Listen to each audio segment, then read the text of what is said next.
Գրես հանդիպում եմ մարդկանց, ասում հա, ասում հով ջան, ասում սուտ վկաների գրքերից են բերել, դե մեկ այլ Աստծո խոսքն է, էլի տենց կարդում ենք։ Ասում ոչ սիրելիս, դա Աստծո խոսք չի։ Եթե Աստվածաշնչյան մի երկու տեղ է մեջը մեջ բերում արած, դա դեռ չի նշանակում, որ մաքուր կերակուր է։ Գիտես, կարելի է կարտոֆիլն էլ կեղտի հետ խառնել, բայց չէ սուտի։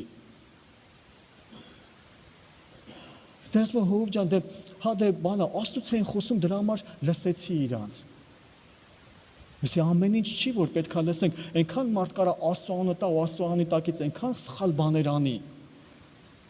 Այնքան կարևոր է, որ խոսքը համապատասխանի Աստծո կատարյալ կամքին,